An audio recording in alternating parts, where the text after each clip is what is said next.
आज दक्षूला दुपारच्या जेवणामध्ये मी बनवली होती बटाटा खिचडी। नमस्कार मंडळी, मी शुभांगी आणि हा आहे माझा 7 महिन्याचा मुलगा दक्ष। आता दिवसाआड मी त्याच्यासाठी नवनवीन रेसिपी बनवत असते आणि ते तुमच्या सोबत सुद्धा शेअर करत असते। पण एक कमेंट मला नेहमी येते की तू मीठ टाकताना कधी दाखवतच नाही, मग मीठ तू बाळाच्या जेवणामध्ये कधी टाकते? बाळ 1 वर्षाचं होईपर्यंत आपण त्याला साखर आणि मिठापासून एकदम लांब ठेवायचं। आता तुम्ही असंही म्हणता की आमचं बाळ मीठ टाकल्याशिवाय तर जेवणच करत नाही।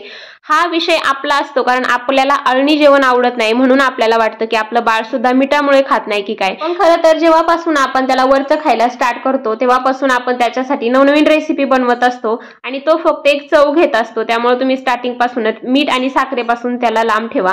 आता मी इथे खिचडी बनवतीये। इथे 2 चमचे मी तांदूळ घेतले, 2 चमचे मूग डाळ, एक छोटे बटाटे घेतले, त्याचे वरचे साल काढून घेतले, बारीक कट करून घेतले, 2 ते 3 पाण्याने स्वच्छ धुवून एका कुकर मध्ये टाकलं, 1.5 ग्लास पाणी टाकले आणि थोडीशी हळद टाकली। असं जेव्हा आपण काही रेसिपी बनवतो ना बेबीसाठी, त्यामध्ये हळद थोडीशी आवर्जून टाकत जा, कारण त्यामुळे ना बाळाची इम्युनिटी वाढते। इथे ना मस्त असं ते 3 शिट्ट्यामध्ये छान असं शिजलं होतं। मग मी ते कुकर मध्ये स्मॅश करून घेतलं, थोडंसं तूप ऍड केलं। आता तूप जर तुम्ही घरी बनवलेलं असेल तर हे बाळासाठी एकदमच चांगलं आहे।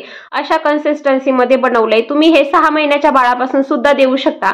फक्त 6 महिन्याचं बाळ एकदम पातळ कन्सिस्टन्सी मध्ये खात असतं, त्यामुळे तुम्ही ते मिक्सरला लावून थोडंसं पातळ करू शकता। आता बटाट्यामुळे ह्या खिचडीला एक वेगळी टेस्ट येते आणि मुलं एकदम आवडीने खातात। माझ्या दक्षूला ही खिचडी खूप जास्त आवडते। तुम्ही सुद्धा तुमच्या बेबीसाठी नक्की ट्राय करा आणि अशाच रेसिपीसाठी मला फॉलो करा। चलो बाय।